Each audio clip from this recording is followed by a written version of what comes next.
This is the moment Arlington police officers arrived at the front doors of the Spa Galleria strip mall on shots fired, recorded on a cell phone. Just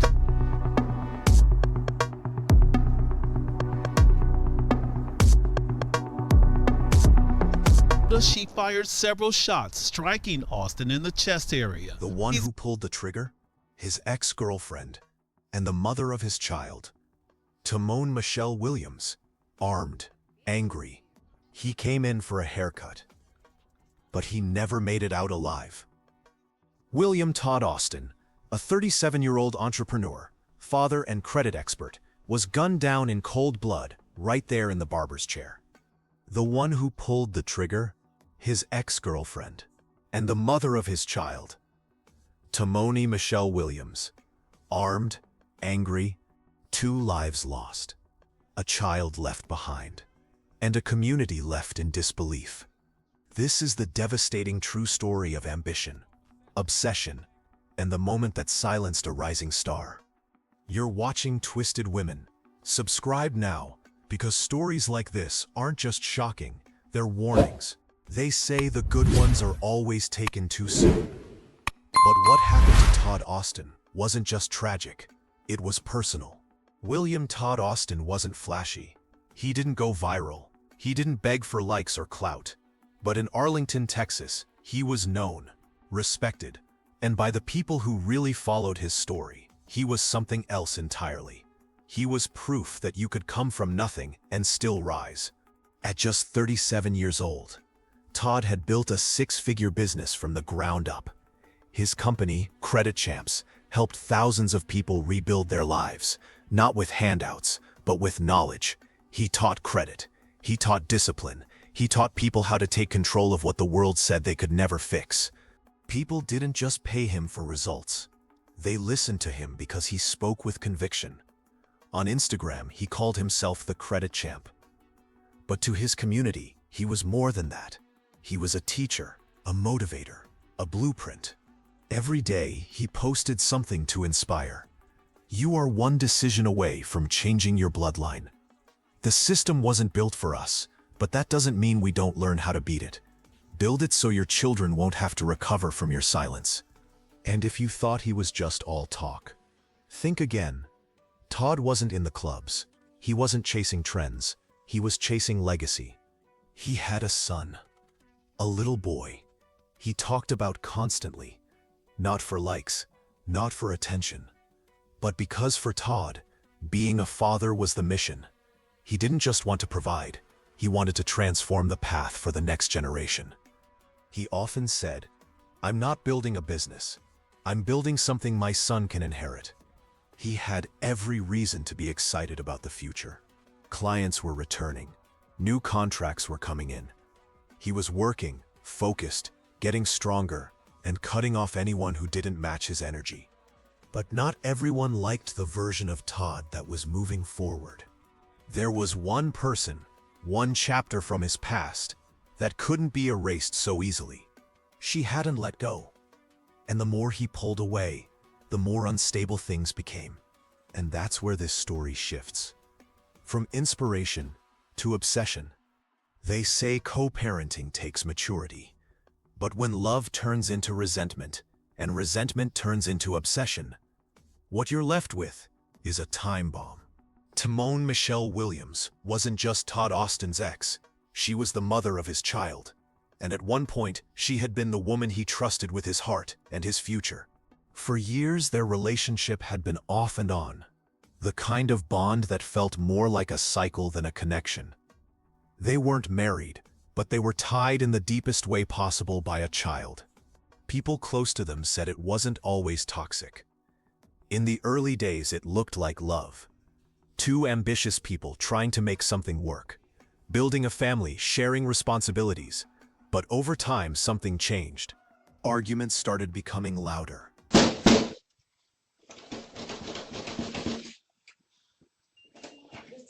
Motherfucker wanna fucking pop me. Shit. You gonna take the pole? You gonna take the pole off the door? You stay, motherfucker. Accusations flew. Screenshots were posted. And before long, it was clear. This wasn't a love story anymore. It was a Cold War waged silently across text messages, custody exchanges, and social media shade. While Todd tried to level up, Timon seemed to be stuck in rewind. Friends say she struggled to accept the breakup, especially when Todd began distancing himself for good. One friend said Timon couldn't handle seeing Todd happy without her. It was like the more he succeeded, the angrier she got. And it wasn't just emotional anger. Sources close to the situation claimed that Timon had begun popping up unannounced. She'd show up at places she knew Todd would be, his favorite restaurant, the barbershop, even networking events. Always watching, always circling. Some said she just wanted closure. Others weren't so sure.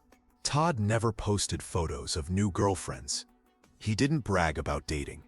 But to Timon, any form of moving on was seen as a betrayal, a personal attack. Behind closed doors, Todd started to worry. He kept things quiet, but people noticed the shift.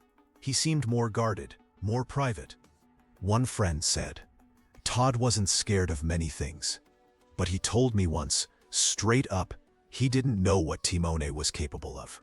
Still, he didn't press charges, didn't make it public, didn't call the police. He just kept moving, focused on his son, focused on his business, hoping the storm would pass. But it wasn't a storm. It was a fuse. And on July 11th, 2025, it ran out. The call came in 10:15 a.m. on July 11. A quiet Friday morning. William Todd Austin walked into the barbershop, salon and spa galleria on South Cooper Street, like any other client. But this time, his seat wasn't for a fresh cut. Minutes later, shots rang out. Witnesses described a wave of chaos, chairs rattling, a father collapsing, disbelief rippling across the room. Unknown to anyone inside, Timon Michelle Williams, his ex-girlfriend, the mother of his child, was already in the parking lot. She wasn't there for a haircut. She wasn't there for a closure. She was there with a gun. She walked in quickly and quietly. No warning. No screaming. Just rage, tightly held beneath a calm exterior. She moved with precision, straight to the suite where Todd was seated. The first shot rang out, sharp and sudden. Some clients thought it was a blown outlet or dropped tool. Then came the second. Then the third. William Todd Austin never left the chair. His body collapsed where he sat, shot multiple times at point-blank range. Screams broke out. Stylists ran. Customers ducked. A few sprinted toward the building's exits. Chaos exploded in every direction, except for the woman who had pulled the trigger. Tallman turned and walked out, not panicked, not crying, calm, calm. One witness later said, she walked out like she just got off work. She made it to the parking lot, and that should have been the end of it. But just as she reached her car, police arrived fast, responding to multiple 911 calls about shots fired. Blue and red lights painted the walls. Sirens grew louder. Officers jumped out. And then, she turned around. Timon re-entered the building. Not to escape, not to hide, but because she saw what was waiting for her outside. Within seconds, another single shot echoed from inside the salon.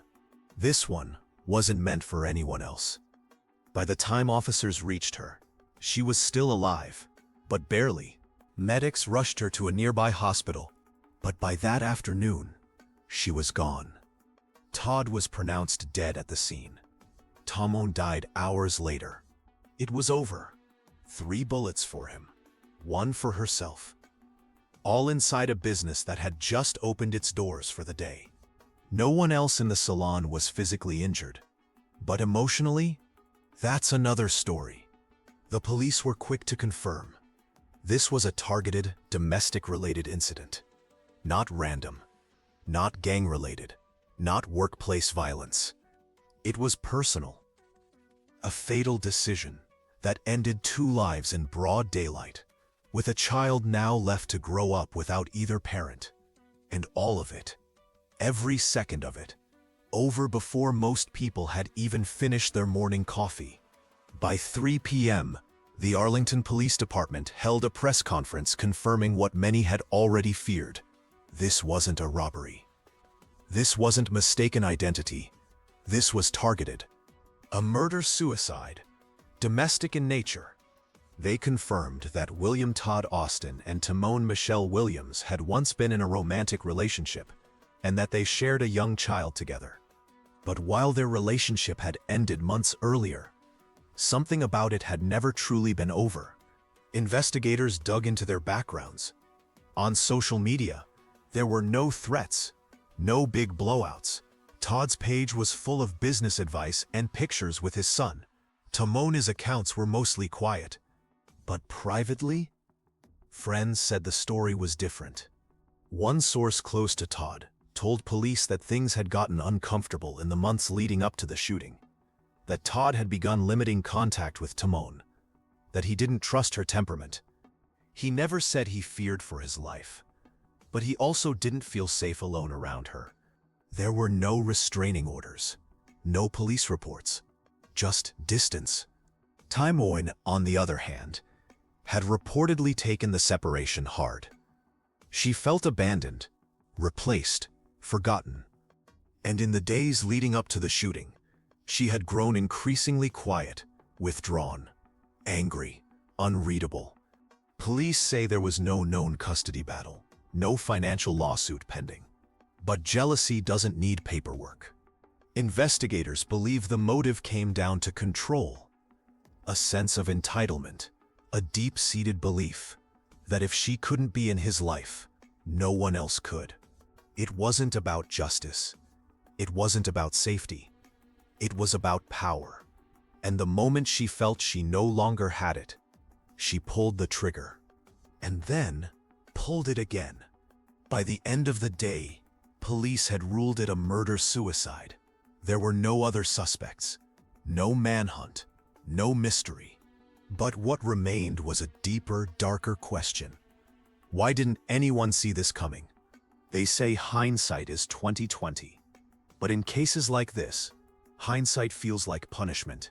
Because looking back, the signs were subtle.